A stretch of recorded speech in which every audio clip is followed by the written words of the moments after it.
그럼 계속해서 우리 요한복음 강해 말씀 듣도록 하겠습니다. 섬김의 리더십 이 제목으로 같이 은혜를 나누기 원합니다.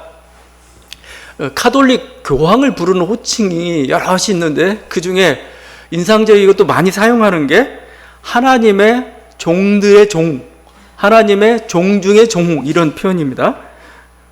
근데 저는 이 호칭을 들을 때마다 혼동될 때가 많아요.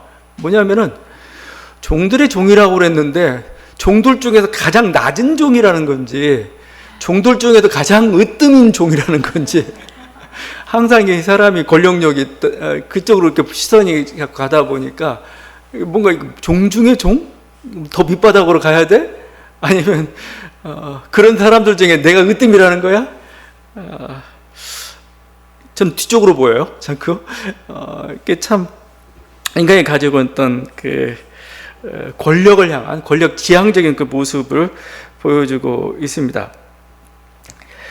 근데 하여튼 그래도 인상적인 것은 그 교황이 그 자기가 방문하는 곳마다 그 후대 땅에 키스를 하고 아니면 그쪽 사람들에게 어떻게 보면 소외된 그런 사람들에게 발에 키스하는 모습들은 굉장히 인상적입니다. 요즘 뭐 인간이 서로 동등하고 뭐 이렇게 주장하는 시대에 마치 나는 당신의 노예입니다, 그걸 보여주는 그 의식으로서 이렇게 그 발에 어떤 키스하는 모습은 오늘 예수님의 세족식에 어떻게 보면은 하나의 적용이라고 볼 수가 있고, 의식이라고 생각되지만 그래도 뭔가 사람들에게 감동을 주는, 우리들이 어떤 삶의 태도로, 신앙인들 어떤 삶의 태도로, 주님의 제자들 어떤 삶의 태도로 살아가야 되는지를 잘 보여주고 있습니다. 사실 오늘 그 주님의 그 제자들의 발을 씻었던 것은 굉장히 충격적인 그런 사건입니다. 왜냐하면 요한은 이미 1장부터 예수님이 하나님임을 선포를 했습니다. 그냥 주님이 아니면 제자들의 발을 씻었다가 아니고 하나님이 인간의 발을 씻었다, 그런 의미가 있는 거죠. 하나님도 뭐요? 자기의 어떤 권력이랄지 어떤 자기 주장하는 자세로 가지 않고 이제는 뭐요? 섬기는 자세로, 하나님과 인간은 천양지차죠. 근데 그 인간을 그렇게 대한다, 그 모습을 좀 보여줬기 때문에 그런 거죠. 오늘 보면은 단순한 의식이 아니고 굉장히 요한은 상세하게 지금 그 모습을 그려주고 있습니다. 4절에 보니까 예수님이 잡수시던 식사를 하시다가 갑자기 일어나셔가지고 겉옷을 벗고 수건을 가져다가 허리에 두르셨습니다. 그러니까 적당한 의식 정도가 지금 아니에요. 그리고 대야에서 물을 떠다가 아마 직접 이렇게 예수님이 길러 오셨을 겁니다. 가져오셨을 겁니다. 그리고 제자들의 발을 일일이 씻기 시작합니다. 일일이 씻고 난 다음에 또 일일이 또 닦았다, 이렇게 수건으로 일일이 닦았을 것입니다. 그리고 12절에는 그들의 발을 다 씻은, 12명의 발을 다 씻은 후에 옷을 입으시고 다시 제자리에 앉았다. 이 모든 과정이 단순한 의례 정도가 아닙니다. 아주 그냥 정성스럽게 정말 노예로서 이렇게 발을 씻는 그 모습을 보이셨습니다. 그 발 씻는다는 거의 어떤 의미는 지난번에 정결이라는 의미를 한번 좀 봤는데, 그 발 씻는다는 그 행위 자체는 섬김의 요소를 가지고 있죠. 오늘 그 말씀 그쪽에 좀 더 초점을 두어서 좀 살펴봤으면 좋겠습니다. 지금 이게 단순한 퍼포먼스가 아니라는 겁니다. 진짜라는 겁니다. 왜냐하면 교회 임직식에 이런 때 세족식을 행할 때가 많아요. 또 아니면 뭐 교회 행사에서 의식적으로 행하는데 정말 의식에 그칠 때가 참 많습니다. 부목사들이 다 떠다줘요. 그러면 이제 담임 목사가 갔다가 뭐 하고 자기는 쇼만 하는 이런 식이 되는 게 참 많죠. 뭐 이런 것은 교회뿐만 아니고 선거에서도 많이 동원이 됩니다. 자기가 이렇게 가장 가난한 자도 소외된 자도 얼마나 섬기는 사람을 왔는지 주로 이제 장애인 시설에 방문을 해가지고 뭔가 목욕을 한다든지 그 쇼를 하죠. 근데 그게 진정성이 없으면 안 하는 게 낫습니다. 왜냐하면 드러나요. 이렇게 저 사람이 진정 장애인을 씻겨본 적이 있는가, 그렇죠? 아니면 정말 봉사해 본 적이 그 뭔가 진정인가에 따라서 그게 달라져요. 그냥 쇼를 하고 있는 건가? 어젠가 진정성이 없으면 부자연스럽고 탄로나게 되어 있고 그 감동이 없는 거죠. 주님은 이런 행동을 하시면서 분명히 말씀합니다. 이렇게 14절이죠. 내가 주와 또는 선생이 되어 너희 발을 씻었으니 너희도 서로 발을 씻어주는 것이 옳으니라. 하나님인 나도 섬김의 길을 갖고 이게 하나님의 방식이다. 니네도 똑같이 이런 섬김의 방식을 가라 하고 있죠. 제가 부목사 때 그 섬기던 목사님이 계셨습니다. 이분이 뭐 설교도 잘하시고 해서 해외 부흥회 같은 것도 많이 가셨어요. 근데 어느 날 부흥회를 갔다가 어느 교회에 갔다 굉장히 감동을 받았습니다. 그쪽이 섬김의 목회를 하는 곳이에요. 그래서 굉장히 감동을 받고, 이분 굉장히 또 약간 나름 권위적인 분이었는데 하여튼 감동을 받고 와서는 귀국하자마자 우리가 이제 환영하려고 이제 딱 있는데 이분이 갑자기 화장실로 가더니 화장실 청소를 막 하기 시작했습니다. 그러니까 우리도 또 쭈삣쭈삣하다가 우리도 각자 화장실 맡아가지고 막 청소를 하고 했죠. 며칠 갔습니까? 며칠 못 갔어요. 그냥 형식이니까. 그 대신 섬김에 자기가 리더십을 저기서 배웠다고 해가지고 이제 성도들에게 섬김을 강요하기 시작했습니다. 그래가지고 은사배치 사역이라고 해가지고 모든 성도들을 다 맡겼어요. 화장실 몇 번은 누가 맡고 변기는 누가 맡고 체크하는. 뭐 그것도 오래 못 갔죠. 강요하고 자발적이지 아니고 본인이 글 하지 않으면은 아무 소용이 없습니다. 그냥 쇼로 글치고 말죠. 강남에 어느 대형 교회에 있는데 이분 목사님은 머슴 목회를 자랑을 했습니다. 그래서 지금도 있나 모르겠네요. 교회에다가 막 지게 같은 걸 이렇게 딱 옛날 지게죠. 자랑하고 그랬는데 그 목회는 실제 뭐 세습으로 가고 뭐 수백억의 횡령 의혹이 있고 또 굉장히 목회 자체가 굉장히 독선적이고 독재적인 어떤 경영을 하고 이런 모습을 보면서 뭐가 성김인고, 성김은 그냥 쇼로만 전락해버린 그런 모습이죠. 참 여러 가지 안타깝고 주님은 이렇게 하라고 했는데 하지 못하고 있는 우리들의 모습입니다. 이번 주에는 조금 우리들이 좀 가슴 아픈 일도 있었죠. 그건 뭐 사람에 따라 다르겠지만 그래도 우리 조금 마음에 좀 짠하게 다가왔던 건 바로 조윤규 목사님의 소천이었죠. 왜냐하면 한국 교회를 대표하던, 어떻게 됐든 대표하던 그런 인물이었습니다. 그 인물의 죽음, 그게 조금 우리들의 마음에 좀 다가왔습니다. 조윤규 목사님을 통해서 어떻게 보면 한국교회 어떤 성령운동이라는 거, 치유 아니면 기도와 금식이라는 거, 이런 것들이 일어났고, 뭐 선교적 열정도 대단했던, 저도 청년 시절에 여의도 오산의 순복음 금식기도원 많이 가고 이불 싸부해주고 가가지고 기도 굴 같은데 기도도 하고. 근데 거기 가면 재밌는 게 있어요. 그 목사님들 나오는데 전부 톤이 조윤기 목사님 톤이에요. 다들. 그래가지고 아니 이 사람들은 뭐야 믿습니까? 뭐 이런 식으로 보면서 막 하는데 참 신기했는데 하여튼 그만큼 존경하고 뭐 말소리마저 따라가고, 사실은 또 한국교회가 가장 어려운 시기였죠. 왜냐하면 근대화라는 그 시기에 시골에서 다 서울로 올라오고 이렇게 정치 없던 자들이 신앙을 통해서 뭔가 위로를 받았고, 또 신앙을 통해서 우리가 복받고 성공한다, 이렇게 또 어떻게 실질적으로 많은 성공의 길들을 중산층의 길로 갔던 게, 그걸 또 이끌었던 게 조윤규 목사님이었기 때문에 많이 거기에 대한 애증들이 사실 또 있습니다. 그에 대한 비판도 있지만 하여튼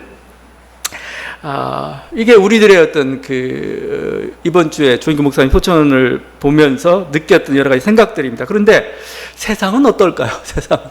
우리는 뭐 각자 호불호 있다 해서 뭐 있겠지만 세상은 어떨까요? 물론 세상도 뭐 여러 가지 있지만 세상은 별로 신경 쓰지 않습니다. 어떻게 보니까 제가 이제 댓글을 한번 봐서 근데 댓글 봐서 좀 좋을 게 아무것도 없는데, 댓글을 보면 기본적인 논조가 이겁니다.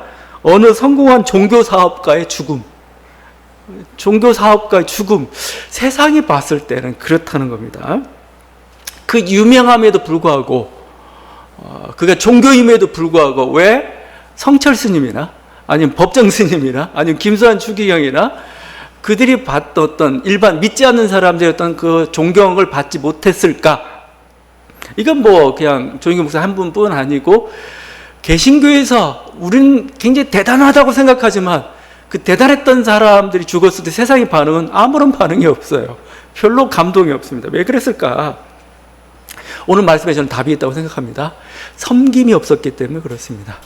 비움이 없었기 때문에 그렇고, 사랑이 없었기 때문에 그래요. 이웃을 향한 사랑이 없기 때문에. 이웃을 위한 희생, 이웃을 위한 사랑, 물욕에 매이지 않는 자기 비움, 이런 것들이 뛰어날 때 세상은 감동해요. 세상에 영향을 준다는 겁니다. 왜냐하면 세상도 물질에 매이고 경쟁에 매인 게 싫어요. 이게 싫고 우리들 하여금 다른 삶이 있는 걸 보여주는 그런 인물을 보기를 원하거든요. 다른 사람이 있어. 뭔가 물질에 휘둘리지 않고 그 모든 걸 비우는 사람들, 초연한 사람들, 또 뭐죠? 자기를 희생하고 헌신하면서 이웃을 위해서 사랑하는 사람들, 이기적이지 않은 그 모습들, 그 모습들을 볼 때 감동을 받는 겁니다. 근데 불행히도 그게 없어요. 우리 개신교 지도자들에게는 바로 그런 게 없다는 거죠. 그러니까 그냥 이 분야만 달랐을 뿐이지 그냥 사업 성공한 모델밖에 없는 거예요. 우린 선교해가지고 교회를 성장시켰다는. 그건 뭐 이건희 씨가 삼성을 성장시킨 거나 뭐가 다르냐 이겁니다. 차라리 이게 뭐 성공한 이후에는 뭐 물론 뭐 구령이라고 하겠지만 하여튼 성공한 이후에는 뭐 치부하고 권력을 행사하고 마음대로 휘둘르고 그 다음에 뭐 세습하고 이런 길로 가면서 뭐가 다르냐는 겁니다. 계속 주님의 섬김의 정신을 이렇게 회복하지 않는다면 한국교회는 계속 이렇게 지탄의 대상이 될 뿐만 아니라 뭔가 여기서 어떤 민족의 어떤 정신적 지도자가 출현할 수가 없어요. 실제적으로. 민족의 정신적, 우리 일제시대 때 그래도 개신교 지도자들 어느 정도 그 일을 했던 것은 섬김과 사랑이 있었기 때문에 그렇습니다. 민족을 향한 섬김, 민족을 향한 사랑이 있기 때문에 그게 감동을 여전히 주고 있는 겁니다.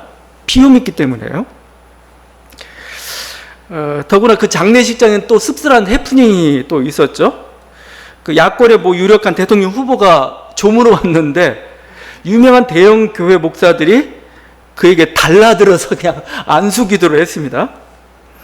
그래서 후보는 보니까 제가 신앙이 없는 것 같은데, 그리고 제가 보면 어떻게 다들 시간 맞춰 왔는지 모르겠어요. 그때 딱 맞춰가지고 와가지고 제가 보기엔 마치 막 그 안수하는 그 후보 등에다 이렇게 안수하는 그 모습들이 뭐처럼 보였냐면은 권력이나 이념에 맞들인 파리떼처럼 보였어요. 파리떼가 뭔가 단물 뽑아먹겠다고 갖다 대고 있는 그런 모습처럼 이렇게 보였어요.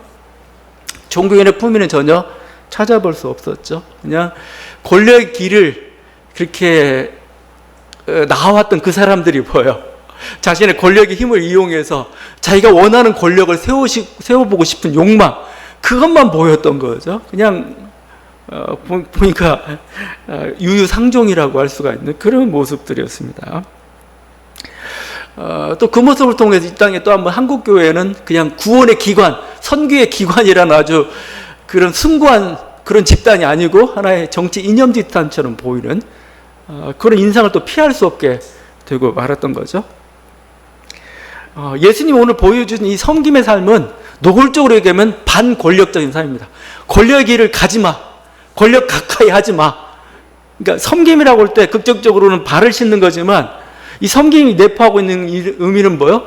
권력 지향적인 삶을 살지 마. 이거에 대한 권력욕에 휘둘리지 마. 이거에 대한 주님의 말씀이죠. 오히려 마가복음에서는 오히려 분명히 이렇게 얘기하고 있습니다. 예수께서 불러다가 이르시되 이방인의 집권자들이 그들을 임으로 주관하고 그 고관들이 그들에게 권세를 부리는 줄을 너희가 알거니와 너희 중에는 그렇지 않을지니 너희 중에 누구든지 크고자 하는 자는 너희를 섬기는 자가 되고 너희 중에 누구든지 으뜸이 되고자 하는 자는 모든 사람이 종이 되어야 하리라. 주님이 구체적인 예시를 보여줘. 야, 왕들 봐라. 집권자들 봐라. 그들은 뭐 권세 부리고 뭔가 자기를 높이고 뭔가 이런 길을 가고 있는데 니네는 그런 길 가지 마. 니네는 오히려 밑바닥으로 가고 그야말로 종 중에 종이 되라는 겁니다. 정말 밑바닥으로 가는 종. 그렇게 되어 살아야 돼요. 그런 삶의 자세로 살아가야 돼. 분명히 반권력적인 삶의 태도를 얘기했던 거죠. 물론 제가 얘기하고 싶은 건 이겁니다. 그 세상의 어떤 그 이렇게 권력의 자리는 필요하죠. 지도자의 자리가 누구든 거기는 앉아야 돼요. 이끌어가는 그런 필요는 있습니다. 그건 어떻게 보면 그건 은사라고 봅니다. 은사에 따른 그 부르심이라고 봐요. 내가 여러 가지 어떤 생각과 지혜가 있고 능력이 있고 하면 그 자리에 서가지고 하나님 뜻을 이루어가는 거 중요하고 어떤 그런 면에서는 저는 그걸 권력이라고 보지는 않습니다. 은사에 따른 부르심이라고 볼 수가 있습니다. 자, 근데 문제는 주님은 뭐예요? 이게 원하는 게 권력에 취하지 말라는 겁니다. 권력에. 그냥 권력 자체에서 자기 이름을 높이고 뭔가 이를 통해서 뭔가 자기 어떤 뭔가 성취를 또 이루고 그게 아니고 권력의 자리에 오른다는 것은 우리 주님의 개념으로 볼 땐 뭐요? 많은 일을 맡은 겁니다. 많은 일을. 그러니까 달란트를 받았다는 것이요. 많은 달란트를 받았다는 것은 많은 것을 주님이 요구하신다는 겁니다. 그 뭐요? 내가 그 자리에서 일을 하기 위해서 권력을 잡는 거지, 권력 자리에 올라가는 거지. 그걸 너의 명예와 너의 성공과 아니면 뭐야? 그를 통해 너의 어떤 치부를 위한 그 단계로 삼지 말라는 겁니다. 지금 일단 세상 권력의 길은 그렇게 돼버려요. 그렇게 자기 취하는 길로 가버리지만 주님의 부르시는 뭐예요? 그건 섬기는 자리야. 일하는 자리야. 열심히 일해. 거기에만 신경 써. 네가 이런 섬김의 자세로 간다 하면 너는 그 권력의 자리에서 또 일을 잘할 것이고 존경도 받을 것이고 관계도 좋을 거야. 지금 이런 거죠. 목회자대로 이런 섬김의 어떤 그 마음 그런 게 필요합니다. 이렇게 목회자들도 그래요. 아무리 세상 일 아니고 주님의 일을 하겠다고 왔지만 여기서도 자꾸 권력의 자리에 올라가라고 해요. 소형교회에서 중형에서 좀 괜찮은 교회. 그래서 자꾸 이렇게 높은 자리로만 이렇게 올라가려는 그런 우리들의 모습이죠. 물론 아까도 얘기했지만 그게 은사일 수는 있어요. 왜냐하면 큰 교회도 지도자가 필요하니까. 그런데 목표가 뭐냐는 거예요. 목표가 권력 그 자체가 목표냐는 거예요. 그 자리가 목표냐는 거예요. 아니죠. 우리는 뭐죠? 주님의 말씀에 순종하는 것. 주님 말씀에 순종하는 것. 이게 우리들의 목표인 거죠. 그 목표를 위해서 그게 필요하다면 가는 겁니다. 그렇지 않으면 뭐요? 주님의 말씀에 순종하는 것에 방해가 되면 그 권력의 자리를 내려놓아야 됩니다. 근데 그렇지 않고 그냥 일반적인 권력력에 취해있을 때 그 길은 안 된다 이렇게 주님 말씀하고 있죠. 이건 단순히 그냥 섬김일 뿐만 아니라 내가 낮아지는 그런 섬김일 뿐만 아니라 그래서 어떻게 보면 반권력을 주님께서 말씀하고 있을 뿐만 아니라 이건 어떻게 보면은 그렇지 열심히 일하는 그런 것일 뿐만 아니라 이 섬김의 자세 속에는 저는 상대방에 대한 존중, 배려가 들어있다고 생각해요. 그러니까 인간 관계 속에서 어떻게 해야 지금 이제 주님이 서로 사랑하라는 말까지 이렇게 하면서 내가 유일하게 주는 말이 서로 사랑인데 그럼 어떻게 사랑할 수가 있느냐? 그건 상대방을 존중하고 배려할 때 사랑할 수가 있어요. 섬길 때 진정으로 발을 씻는 자세로 발을 씻는다는 건 뭐예요? 나는 낮추고 너는 굉장히 존중받는 존재로 난 대하겠다. 그런 삶의 자세잖아요.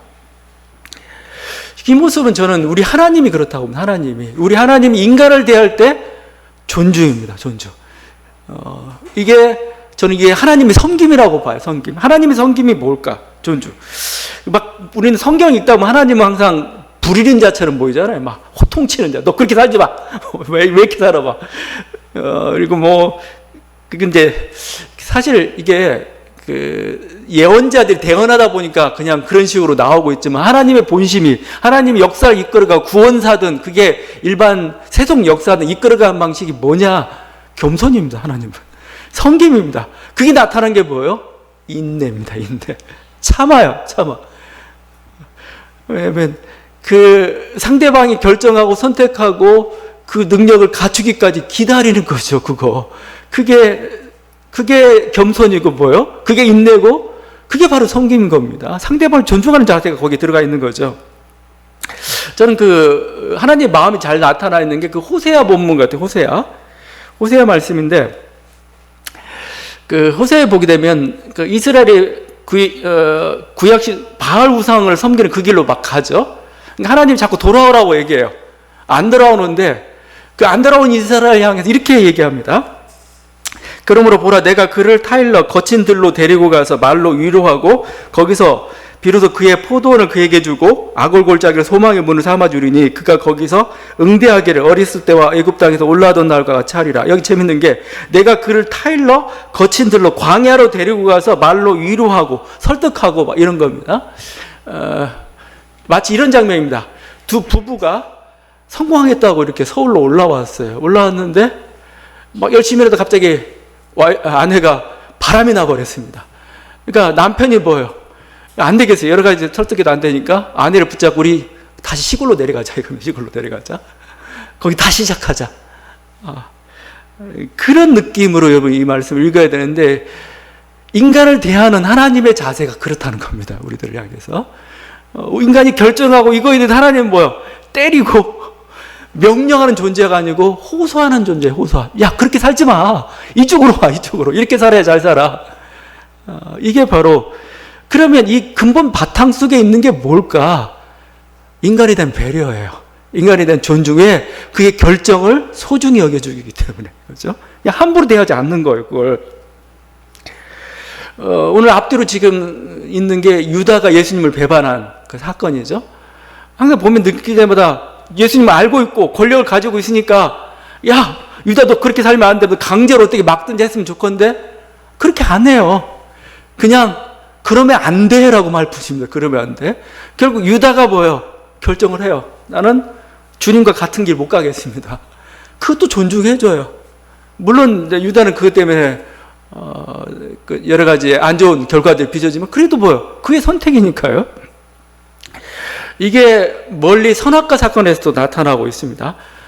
아담과 하와가 선악과를 따먹을 때 하나님은 천사를 통해서 막지 않았어요. 왜 그랬을까요? 그들의 선택이니까 그런 겁니다. 그들의 선택이니까. 우리 그걸 자유의지라고도 얘기하고 있지만 다른 식으로 표현한다면 저는 그게 하나님의 존중이라고 봅니다. 왜냐하면 너는 인간이고 네가 선택권을 가지고 있어. 내가 어떻게 그걸 막아? 나는 단지 이렇게 가는 게 좋을 뿐이라고 얘기할 뿐이야. 근데 안 갔을 때 너무 안타깝구나. 다시 시작하자. 이게 항상 성경을 일관되게 이렇게 흘러가고 있는 그런 모습입니다. 저는 이게 단지 우리 성경에 나와 있는 구원 역사뿐만 아니고 진화의 역사 속에서도 항상 나타나고 있습니다. 제가 진화론과 관련돼서 굉장히 많은 얘기들 하고, 여러분 진화론을 너무 우습게 보지 마시고 그걸 보다 보면은 저는 더 중요한 통찰들을 더 얻을 수가 있어요. 오히려 어떤 시간의 힘 같은 거, 그 앞에 겸손함이라는 거, 이런 것들 여러분 느껴지지 않나요? 난 그냥 뭐 이게 하나님 신론 무신론 이건 이제 그냥 신앙 없는 사람들의 싸움일 뿐이고, 이미 신앙인으로서 하나 과학적 사실 앞에서 느끼는 그것은 통찰은 또 달라요. 하나님 어떻게 자연 세계를 움직여 가시는가 이거죠. 근데 이번에 EBS 방송 요즘 저녁 시간에 위대한 수업이라는 그 수업 하죠. 위대한 강사들이, 좀 유명한 강사들이 나오는데, 이번 주가 진화론자 도킨스가 나와가지고 막 얘기를 해요. 도킨스는 진화론자이면서 굉장히 또 무신론자이기도 하고 그렇습니다. 근데 그 말에 했던 말 중에 좀 인상적이었던 이거예요. 자연은 하향식이 아니라 상향식이다. 하향 밑으로 내려오는 식. 그러니까 계획을 딱 가지고 쫙 내려오는 식이 아니고 그냥 상향식 막 하다가 뭔가 이렇게 뭔가 만들어지는 이런 상향식이라는 겁니다. 그걸 가지고 계속 이제 며칠 동안 그걸 얘기를 했습니다. 자연이라는 것은 먼저 자연 어떤 환경의 위기가 닥쳤을 때 그 위기에서 살고자 충실히 노력을 합니다. 그리고 세포 하나하나가 거기에 반응을 합니다. 개체 하나하나가 살기 위해서 계속 반응하고 아니면 자기를 변화시켜가고 막 합니다. 그게 진화예요, 결국은. 다윈이 얘기했던 진화론이기도 하고, 결국은 그 과정 속에서 뭐예요? 인간이라는, 생명체라는, 인간이라는 고도로 아름다운 작품이 나온 거예요, 이게. 그게 상향식 과정을 통해서 이루어졌다, 이 얘기인 거죠. 뭔가 신의 계획 속에서, 예를 들면, 이런 겁니다. 저기, 스페인의 그 가우디 성당이라고 아주 몇백 년, 100년인가 걸쳐가지고 막, 의리한 그 대성당을 지어놨죠. 그건 뭐죠? 하향식이죠. 가우디가 계획을 짰고, 인간들이 계획을 짜가지고 만들어 놓은 게, 그 가우디 성당입니다. 바르셀로나에 있는. 근데, 자연은 그런 식으로 가지 않는다는 거예요. 그걸 대표적인 예가 이 가우디 성당과 굉장히 유사한 게 남미에 있는 개미집입니다. 개미집. 남미에 가면 개미집들이 있는데 이들이 집을 쌓아놨는데 마치 가우디 성당처럼 쌓아놨어요. 그럼 얘들이 계획한 거냐? 계획한 거 아니에요. 그들은 뭐예요? 개체 하나하나가 뭐예요? 생존 본능이었어요. 뭔가 이거 우리 집을 세워야 돼? 막아야 돼? 넌 여기 맞다, 넌 저기 맞다. 이렇게 막 하다 보니까 그런 집이 나온 거예요. 자, 근데 하여튼 도킨스는 이 모습을 보면서 신은 없다로 얘기하고 싶었는지 모르겠어요. 여기 신은 없어. 우리가 생각하는 아름다움이라는 것은 그냥 이렇게 계획된 게 아니야. 근데 저는 오히려 반대로 봤어요. 이 모습을 보면서 하나님의 섬김을 봤습니다. 하나님의 섬김. 우리는 아무런 계획이나 목적도 없이 그냥 생명에 충실할 뿐입니다. 하루하루의 삶에 충실할 뿐입니다. 본능을 따라 움직이고 하나님 그걸 존중하십니다. 근데 놀라운 건 뭐예요? 그걸 통해서 하나님의 아름다운 계획들이 이루어진다는 겁니다. 이게 존중해요. 그냥 막 나의 생존을 위한 그 투쟁이었습니다. 투쟁이었는데 그 속에 놀라운 하나님의 계시가 나오기 시작해서 그게 여러분 야곱 같은 인간 속에서 뭘 보겠습니까? 야곱의 그 인간 속에서 뭐예요? 거기서 하나님의 계획들이 나타나기 시작하고 실현이 되어가고 있어요. 이 사람은 본능적으로 충실히 했을 뿐인데 하나님은 뭐예요? 기다리신 거죠. 인내하신 거죠. 저는 그래서 이걸 어떻게 보면 하나님의 믿음이라고 합니다. 믿음. 하나님 믿음. 어떤 믿음이야? 인간을 향한 믿음이에요. 하나님 인간을 향한 기대. 물질을 향한 믿음이고 물질을 향한 기대인 거죠. 그 기대가 뭐예요? 결국은 언제나 아름다운 작품들을 만들어냅니다. 생명체 인간. 또 인간들이 뭐예요? 진선미를 추구해가면서 사랑과 정의를 이루어가고 있는 그 아름다운 그 모습들을 이렇게 다 만들어가요. 하나님이 강요하지 않았어요. 하나님이 그냥 요구하지 않았어요. 그냥 기대만 했을 뿐입니다. 근데 뭐죠? 그 과정들이 이루어진 거죠. 이게 하나님의 인내입니다. 이게 하나님의 겸손이고 오히려 하나님의 성김입니다. 그냥 개입해가지고 이쪽 방향으로 가, 저쪽으로 가, 이쪽으로 가 하지 않았어요. 근데 우리들이 실수하고 또 실패하기도 하고 성공하기도 하고 비약으로 가기도 하고 그런 과정 속에서 결국 하나하나 인생의 작품들을 만들어 가고 있습니다. 여러분 인생도 마찬가지입니다. 왜 하나님이 내 인생에 자꾸 개입하지 않냐고 자꾸 얘기하는데 여러 가지 이유가 있겠지만 그 이유 중에 하나를 든다면은 존중이라고 볼 수가 있습니다. 네 인생은 네 건데 내가 어떻게 개입하니? 네가 만들어가. 나는 응원하고 싶어. 나는 네가 그걸 할 수 있도록 옆에서 도와주고 싶어. 이런 삶의 자세로 지금 오시기 때문에 그런 것이죠. 바로 이 섬김이란 건 뭐냐면 상대방에 대한 존중입니다. 배려입니다. 너희가 그 사람 인생의 주인처럼 주체로서 대우해 달라는 겁니다. 그러면 놀라운 능력들이 나타나기 시작한 겁니다. 실제 그래요. 그 사람을 주인으로서 대우해 주면은 진짜 보여요. 어떤 주인의 능력이 나타나요. 근데 계속해서 종처럼 대우하고 자기 어떤 그냥 뭔가 부속품처럼 대하기 시작하면은 안 나와요. 오히려. 그래서 우리들의 사회에 지금 필요한 것도 저는 섬김의 리더십이라고 생각합니다. 우리 주님이 보여준 이 섬김이 그냥 종교적인 어떤 우리 삶의 태도를 얘기하고 있는 게 아니고 21세기를 살아가는 한국 사회에 가장 적합한 리더십 유형이 섬김의 리더십이라고 하죠. 그동안은 한국 사회를 이끌어왔던 것은 남성적인 권위적인 리더십이었습니다. 이제 필요한 건 뭐예요? 여성적인 섬김의 리더십이 저희에게 지금 필요한 때라고 생각을 합니다. 그걸 제가 다시 좀 진화론적으로 좀 얘기해 볼게요. 이게 왜 그것도 여성성이라는 건 남성성이라는 건 어떻게 결정하느냐? 물론 우리의 성이 육체적 성이 결정할 수도 있고 아니면 또 사회가 강요한 것일 수도 있습니다. 그러나 오랜 세월 동안 우리들이 왜 어떻게 남성성과 여성성을 발휘해 왔는가를 좀 보면 좀 이해가 가요. 왜냐하면 남성은 항상 목표 지향적입니다. 사냥하는 존재입니다. 자기가 육체적인 힘이 있었기 때문에 그 육체적인 힘으로서 먹을 걸 가져와야 돼요. 사냥하는 거, 목표 지향적인 그런 삶의 양식을 개발해 왔어요. 그러니까 육체도 발달하기도 했고, 그러니까 목표 지향적이기 때문에 굉장히 권위적 구조를 가지고 있습니다. 권위.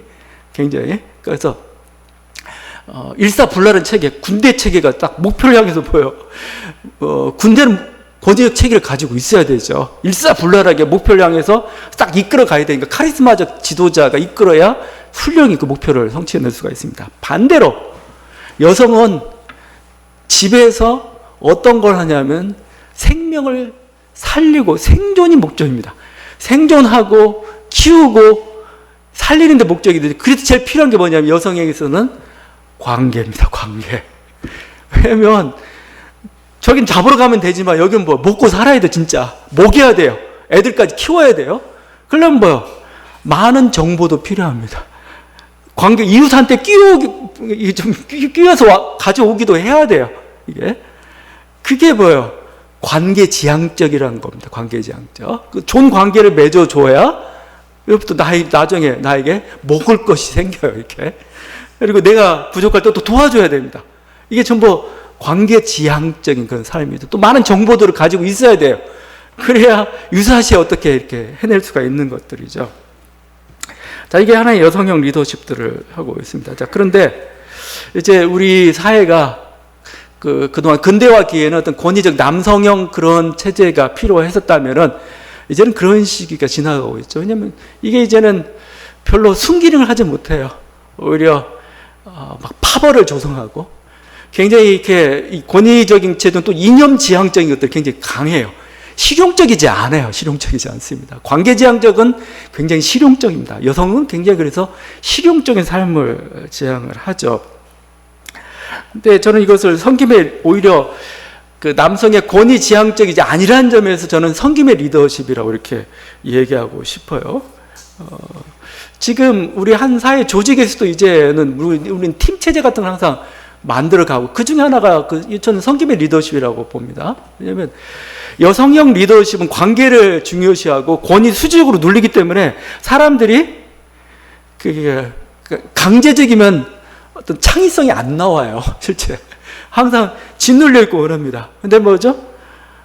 지금 시대는 창의력이 더 중요한 그런 시대이기도 하고 그렇거든요. 근데 관계적인 포용하고 대우해주고, 그러니까 지도자는 있긴 있어요. 지도자는 있긴 있는데 뭐예요? 그 지도자라는 건 뭐죠? 소통을 이끄는 지도자죠. 잘 소통하게 하고 그 개인이 가지고 있는 능력들을 개발해낼 수 있도록 이렇게 뭐예요? 뒷받침해주는 코칭형이죠. 코칭형. 이런 어떤 그 지도자의 모습이 오히려 보여. 사람들로 자발성을 통해서 창의성을 이끌어내고 또 그게 행복하잖아요. 행복. 강의하면 얼마나 힘들어요. 강의하면 너무 불편하고 나는 답답하고 그렇죠. 근데 자기가 즐거워서 할 때 거기서 자발성이 나오고 행복이라는 게 여기서 나오는 거죠. 그런 어떤 것들을 지금 얘기하고 있습니다. 그래서 저는 이런 어떤 대표적인 인물 중에 하나가 메르켈 총리가 아닌가 그런 생각이 들어요. 여성형 지도자로서. 메르켈 총리는 독일을 16년 동안 지금 이제 금년 9월인가 언젠가 그만둔다고 하는데 16년 동안 독일을 이끌어 왔습니다. 그런데 메르켈 총리한테 항상 붙는 별칭이 뭐냐면 엄마 리더십입니다. 엄마 리더십. 독일어 무티 리더십이라고 해서 아예 그냥 엄마 리더십이라는 표현을 하고입니다. 근데 하여튼 여러 가지인데 뭐냐면 그러면서 이게 양극단을 배제하면서 화합과 포용 이렇게 표현하고 있습니다. 근데 화합과 포용의 가장 근본적인 게 뭐냐면 저는 실용성이라고 봅니다. 실용적. 지금 우리 환경과 우리 환경 변화에 가장 적합한 게 있으면 그걸 끌어들이면 되는 겁니다. 거기에 적용시키면 뭐요? 발전하고 안정을 꾀할 수가 있는 겁니다. 근데 권위지향적 리더십은 항상 이념적입니다. 편을 가릅니다. 그래서 그냥 좋은 생각에도 불구하고 포용을 안 해요. 근데 이번에 리더십은 그게 아니었던 거죠. 극단을 배제하면서도 모든 걸 포용하고 수용하고 실용성이 있었다는 거죠. 그러다 보니까 뭐예요?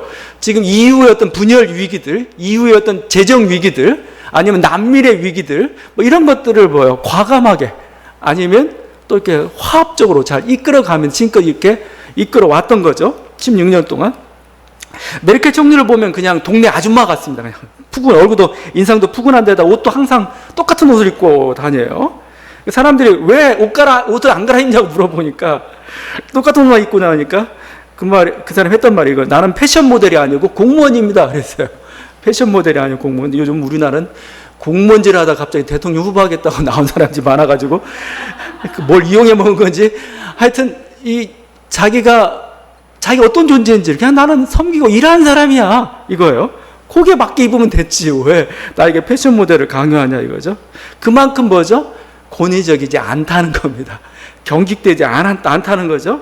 타인을 향해서도 그렇게 열린 마음도 있었다는 거죠. 여러분 개방성, 포용성이 왜 중요하겠습니까? 다양성이 왜 중요하겠습니까? 다양성이랑 자꾸 얘기하지만 유사시에 힘은 다양성에서 나오는 겁니다. 이제 왜냐하면 내가 못하는데 다른 사람이 해주잖아요. 스페인에 종교박해가 있었습니다. 스페인에 15세기, 16세기 종교박해 해가지고 유태인들이 다 떠나버렸습니다. 다 쫓겨나버린 거죠. 유태인들이 떠나고 그러면서 스페인에 문제가 생겼습니다. 재정을 관리할 수 있는 사람들이 없어요. 이게 실제 유태인들이 금융업에 이런 걸 장악하고 있다가 근데 다 떠나고 하니까 남미나 이런 데서 막 수많은 황금들을 가지고 왔는데 황금은 넘치고 관리는 못하고 다 보니까 인플레이션만 올라가고 오히려 나중에 그러니까 빚만 잔뜩 져버린 엉뚱한 데 쓰다가 결국 이게 다양성을 존중하지 않았기 때문에 생긴 현상이잖아요. 그러니까 포용성과 다양성은 유사시에는 자기 힘이 됩니다. 내가 못하는 것을 잘하는 사람들 해주고 이런 거죠. 그러려면 권위적 리더십 가지고는 안 돼요. 너 왜 내 말 안 들어? 이래가지고 어떻게 이끌어가요? 포용하고 기다려주고 뭔가 이렇게 그 사람이 주체적으로 발휘할 수 있게 해주고 이런 면에서 저는 여성형 리더십들이 굉장히 필요한 시기. 그게 이제 어떻게 보면 우리 한국 사회에 지금 가장 필요하고 그래서 실제적으로 여성들의 어떤 그 지도자로서 사회 진출이 필요해요. 우리 한국 교회는 아직도 목회자도 저도 남성이지만 지금 모여있는 대부분 다 여성이잖아요. 우리 저하고 상원 형제면 남성이지 다 여성입니다 지금. 네, 실제적으로 지도자의 자리에는 여성이 없어요 별로. 국회의원, 장관 거의 이제 반반 나와야 돼. 그래야 거의 동등하다라고 할 수 있을 겁니다. 그 자리까지 올라가야 됩니다. 자, 그런데 제가 이제 한 가지 더 요구하고 싶은 것은 이런 숫자도 늘어나야 되겠지만 여성이 가지고 있는 여성 리더십이라는 부분을 좀 더 우리 한국 사회에 좀 더 이렇게 보편화시켰으면 좋겠습니다. 우리 한국 사회도 여성 리더들이 있었죠. 여성 리더들이 있었는데 지금 돌이켜보면 그 여성 리더들이 꼭 느낌이 그냥 성만 바뀐 남성 같아요. 성만 바뀐 남성. 남성의 권위적 리더십을 그대로 그냥 답습하는 거죠. 이래가지고는 소망이 없다 이거. 이래가지고는 뭔가 발전이 없다 이거. 정말 여성 리더십 가지고 있는 좋은 특질들. 이게 이제 그동안에는 장애로 이렇게 더 안 좋은 걸로 됐지만 이제는 21세기가 오히려 더 그런 여성 리더십이 더 필요한 그런 시대가 되었다고 생각하는데 그 포용적이고 뭔가 이렇게 섬기면서도 그러면서도 그 상황을 컨트롤할 수 있는 그게 진짜 강한 리더죠. 그 힘을 가지고 있거든요. 어머니 가지고 있는 힘이잖아요. 그게 그 힘으로 이제 한국 사회를 바꿔가고 이렇게 이끌어가는 게 좀 필요하다 그런 생각을 해보게 됩니다. 주님은 우리에게 지금 몸소 이렇게 섬김을 통해서 우리의 어떤 삶의 자세가 우리가 삶의 태도가 어찌해야 될지를 보여주셨습니다. 아니 주님은 진짜 자신이 섬김으로써 우리를 높여주셨죠. 높여주셨기 때문에 인간 하나하나가 지금은 신과 같은 존재로 나중에는 아예 그냥 친구라까지 이렇게 우리를 향해서 불러주십니다. 그만큼 우리를 존중해 주십니다. 다시 한번 이런 섬김의 주님께서 우리 이웃을 또 세상을 섬기기를 원하십니다. 이런 은혜가 있는 저와 여러분들한테 바랍니다. 기도하시겠습니다.